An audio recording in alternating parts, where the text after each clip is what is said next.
नमस्कार, रितम का खास प्रोग्राम देख रहे हैं आप और आपके साथ मैं हूं भारती बघेल। 25 दिसंबर यानी कि क्रिसमस दिवस नज़दीक है और जोर शोर से तैयारियां भी शुरू हो गई हैं। पार्टी हॉल्स बुक किए जा रहे हैं, बड़े बड़े होटल्स बुक किए जा रहे हैं और इनमें वो लोग भी शामिल हैं जो खुद को लिबरल्स कहते हैं। इन लिबरल्स की खासियत ये है कि इन्हें हिंदू त्योहार पर बिजली, पानी, पर्यावरण की समस्या तो दिख जाती है, लेकिन बाकी त्योहारों पर जो मासूम प्राणियों की हत्या की जाती है वो इन्हें दिखाई नहीं पड़ती है।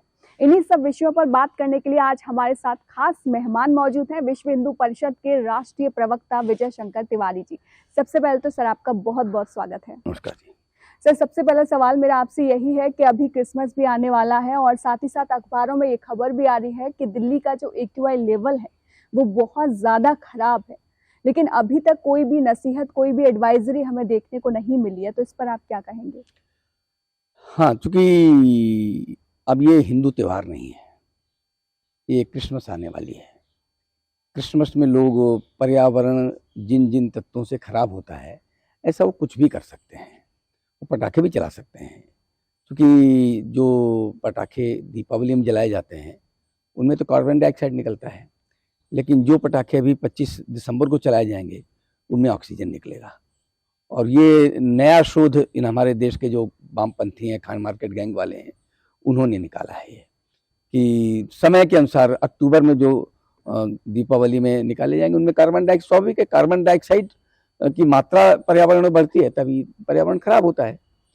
तो ये एक जो सोच है ये देश के लिए बहुत घातक है। वो चाहे समाज के लिए हो, चाहे पर्यावरण के लिए हो, हर तरीके से वो सोच खराब है।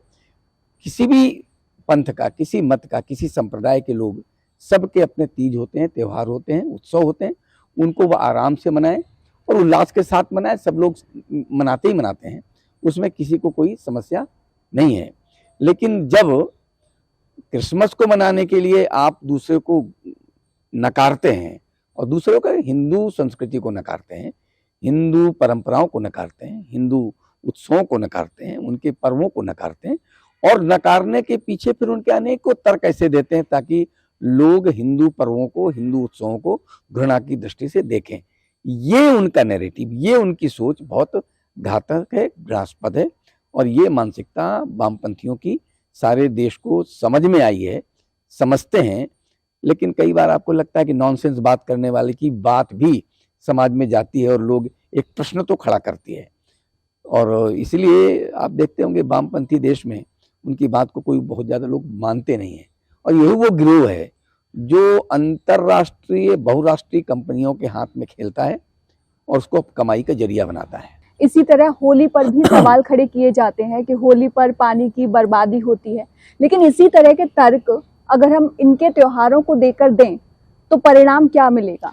देखो, कुछ वर्षों से ये सारा थोड़ा ज़्यादा शुरू हुआ है कि जब उनको लगता है कि हिंदू संस्कृति जो है बहुत गंभीर संस्कृति है, बहुत शोधपरक संस्कृति है, इससे समाज का निर्माण होता है, इससे समाज का मानस तैयार होता है, पॉजिटिविटी देश में बढ़ती है।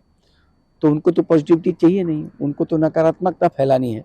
इसलिए जब भी उनको इस प्रकार का काम करना होता है तो वो सीधे सीधे हिंदू संस्कृति को, हिंदी तीज त्योहारों को टारगेट करते हैं और एक नैरेटिव खड़ा करते हैं कि अब जैसे दीपावली में पटाखों का लेते हैं तो होली में वो पानी का ले लेते हैं।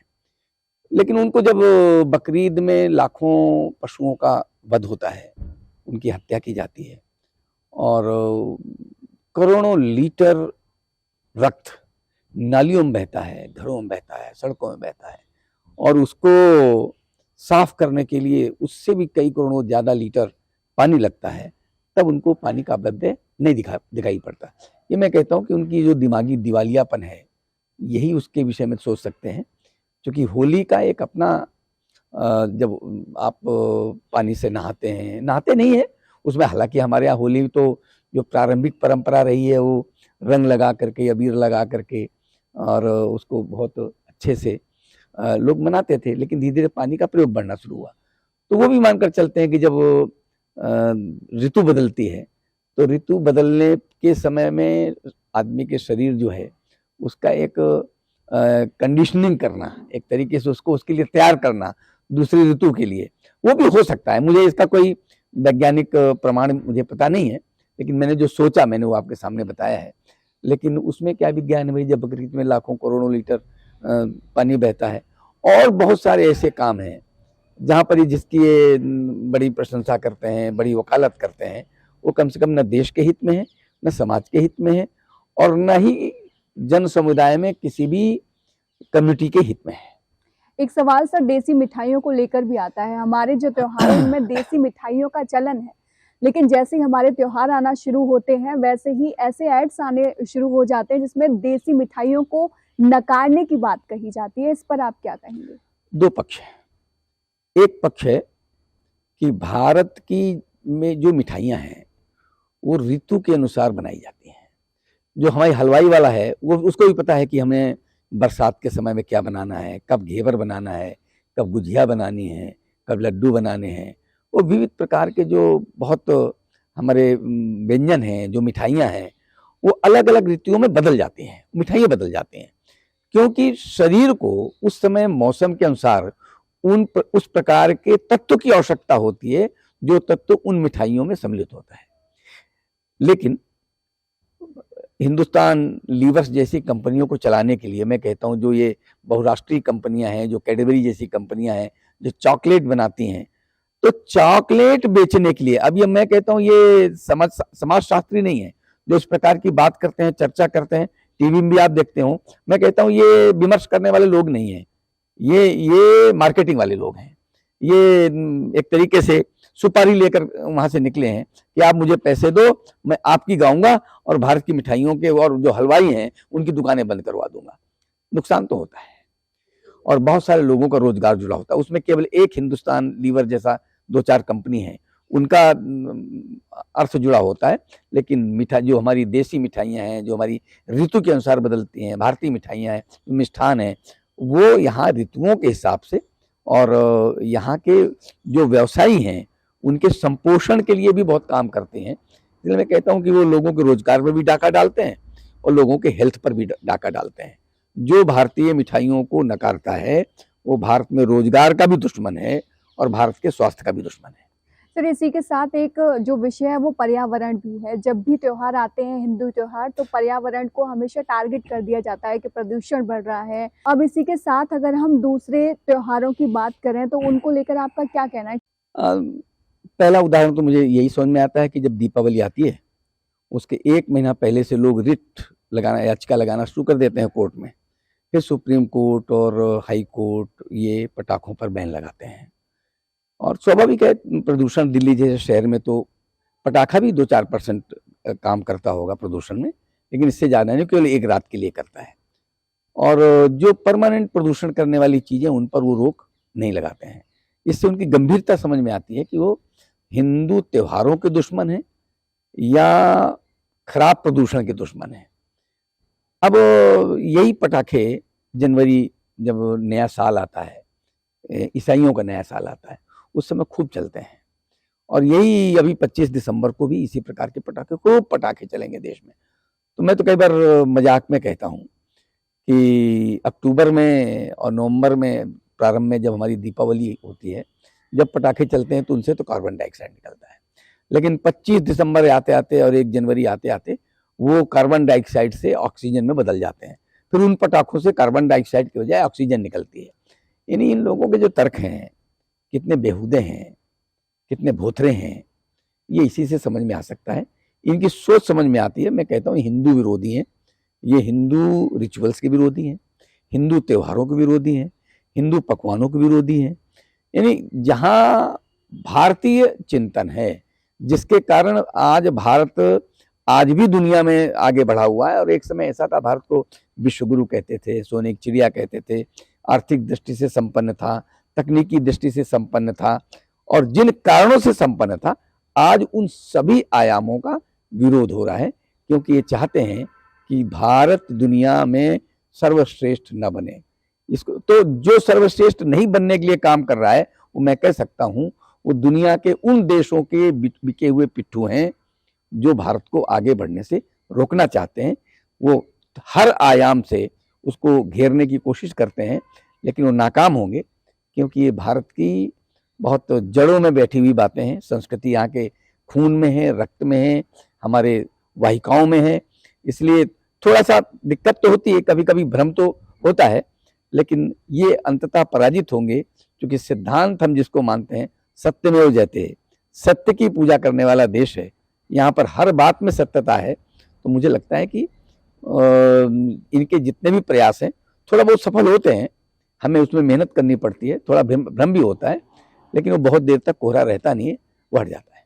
सर, क्रिसमस में हम ये देखते हैं कि करोड़ों पेड़ काटे जाते हैं मात्र एक दिन के लिए, और अब तो हम ये भी देख रहे हैं कृत्रिम पेड़ों का चलन भी बहुत ज्यादा बढ़ गया है। इस पर आप क्या कहेंगे? हम ये कहेंगे कि हमारे यहाँ आज भी परंपरा है। आप जन्मदिन मनाते हैं तो जन्मदिन मनाने में हमारे यहाँ परंपरा है कि एक पेड़ लगाओ।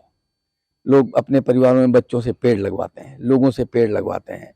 ये पेड़ काटने वाला काम करते हैं। ये प्लास्टिक का पेड़ लगाते हैं, जो पर्यावरण का द्योतक है वो पेड़ लगाते हैं। जब प्लास्टिक में वो कल्पना करिए, जब वो पेड़ बनता है तो उससे जो धुआं उड़ता है उस प्लास्टिक को गलाने के समय, वो कितना पर्यावरण प्रदूषण करता है। और यहाँ जन्मदिन मनाने पर पेड़ लगाते हैं। यहाँ पर जो उत्सव मनाते हैं, हमारे यहाँ वृक्षारोपण की परंपरा है। आप जनजाति क्षेत्रों में जाइए, वहां तो उत्सव ही पेड़ों को बचाने के लिए होते हैं। उत्सव ही पेड़ों को बचाने के लिए होते हैं। यहाँ उत्सव पेड़ काटने के लिए होते हैं। तो हमारे यहाँ आप देखिए, उनके यहाँ जन्मदिन मनाते हैं तो क्या करते हैं, मोमबत्ती क्या करते हैं, मोमबत्ती वो फूकते हैं, बुझाते हैं।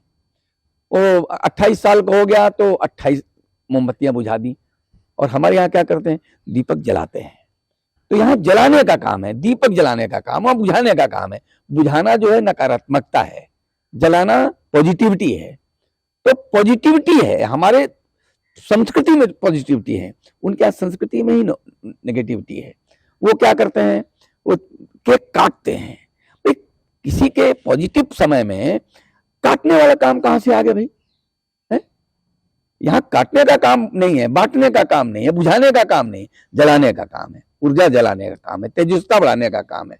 हम जिसका जन्मदिन मनाते हैं उसके स्वास्थ्य की कल्पना करते हैं। तो ऊर्जा के बुझने पर किसका स्वास्थ्य बचेगा भाई? ऊर्जा के निकलने पे स्वास्थ्य बचता है। तो यहाँ तो स्वास्थ्य को अच्छा करके उसको जीवन श्रद्धा खत्म करते हैं।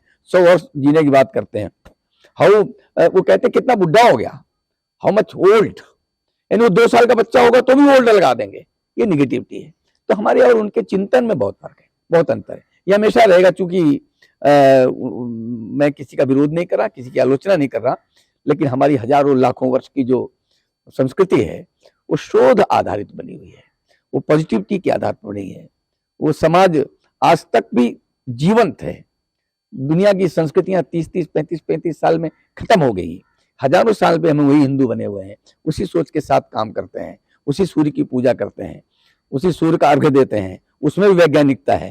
तो हम वैज्ञानिक सोच वाले लोग हैं और संस्कृति बहुत रिच है, इसलिए बहुत चिंता करने की बात नहीं है। ऐसे लोग आते हैं और चले जाते हैं, हजारों हजार लोग इस देश ने देखे हैं, हजारों और आएंगे, उनको ही पचा जाएंगे।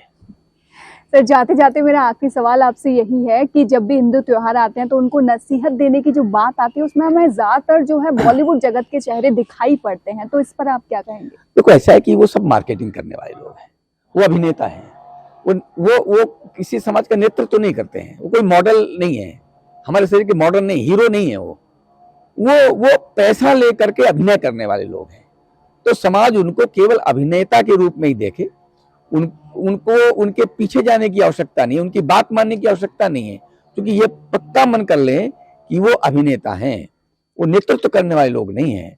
वो रटे रटाए शब्दों, वैसे ही उनको जो पैसा देगा तो जहर की मार्केटिंग कर देंगे, वो गुटखा की मार्केटिंग करते हैं, वो तम्बाकू की मार्केटिंग करते हैं, वो सिगरेट की मार्केटिंग करते हैं, वो हर मार्केटिंग करते हैं जिससे उनको पैसा मिले। इससे उनको देश और दुनिया, समाज, उनका हेल्थ, इससे उनका कोई लेना देना नहीं है।